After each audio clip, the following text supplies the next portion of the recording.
Dear students, good morning. आज का हमारा विषय है पाठ नंबर 5 गलता लोहा, जो शेखर जोशी द्वारा निर्मित पाठ है। उसमें शेखर जोशी जो हमारे लेखिका है, उसने जातिगत भेदभावों को अनेक कोणों से व्यक्त किया है कि कैसे एक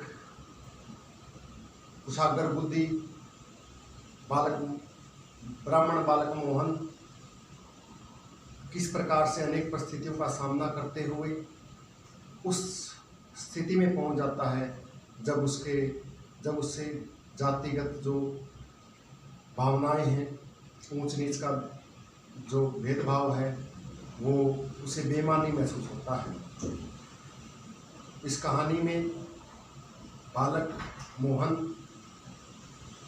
दर्राम लोहार के घर जाता ही नहीं, बल्कि अपनी कार्यकुशलता में दिखाता है।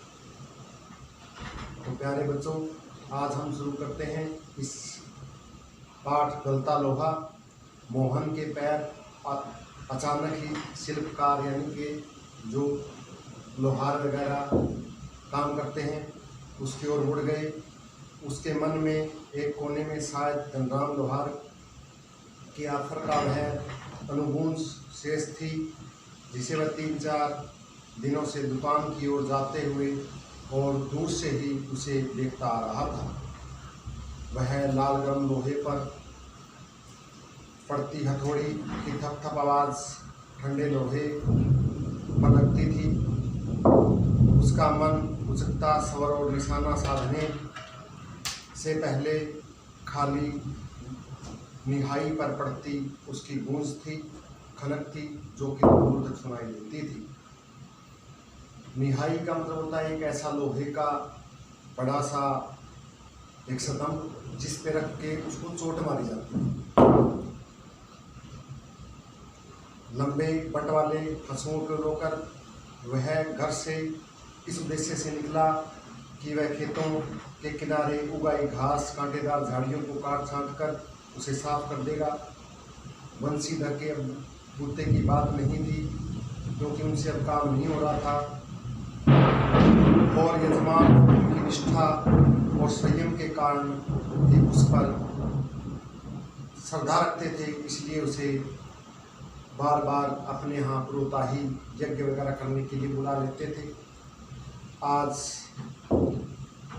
गणनाथ जाकर चंद्रवत जी के लिए रुद्र पाठ करना था।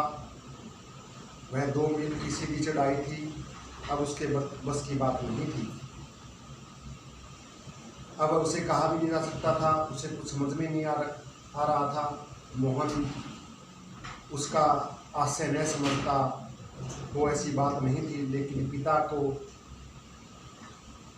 ऐसे अनुष्ठान पर कर पाने में उसे अभ्यास की है और न ही उसे ऐसी गति।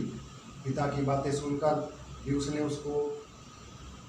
उसका भार हल्का करने के लिए कोई सुझाव नहीं दिया, जैसे हवा में बात कर रहे हों।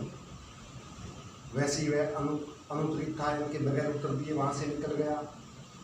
पिता का भार हल्का करने के लिए वह खेतों की ओर चला था, लेकिन हंसुए की धार पर हाथ फेरते हुए उसे लगा कि हंसुए की जो धार है वो मोटी हो गई है। हंसुआ जिससे निराई गुड़ाई की जाती है। धनराम अपने बाएं हाथ में धोकनी फूंकता हुआ बाएं हाथ से भट्ठी में गरम लोहे को उलट पलट रहा था, और मोहन भट्ठी से दूर हटकर एक खाली कनस्तर, इनके बैठने की जगह, उसके ऊपर बैठा और एक कारीगरी की पार की नज़र से उसको देख रहा था। मास्टर तिलोक सिंह ने अब गुजर गए, अब उसको वो याद आ रहे थे। वे दोनों अब अपने बचपन की दुनिया में लौट आए थे। धनराम की आंखों में एक चमक सी आ गई थी। वह बोला, माँ साहब भी क्या आदमी थे, इनके मास्टर साहब क्या आदमी थे। अभी पिछले साल गुजर गए। सच कहूँ आखिरी दम तक उनकी छड़ी का डर लगा रहता था। दोनों हो होकर हंस दिए। कुछ क्षणों के लिए वे दोनों ही जैसे किसी बीती हुई यादों में खो गए। गोपाल सिंह को उसकी दुकान में पुके का आखिरी कस खींचकर त्रिलोक सिंह स्कूल की चारदीवारी में उतरते थे। थोड़ी देर पहले जो बच्चे धमाचौकड़ी करते थे, अब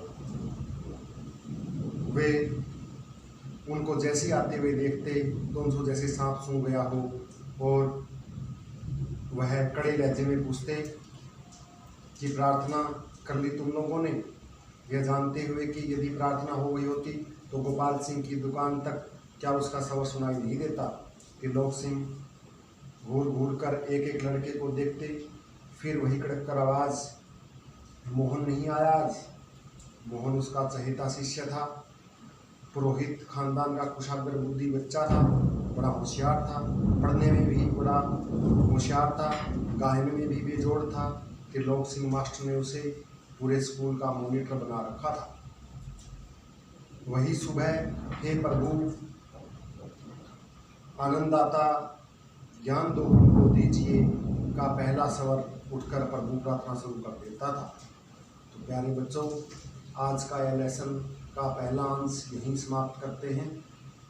आप इसको ध्यानपूर्वक सुने। धन्यवाद।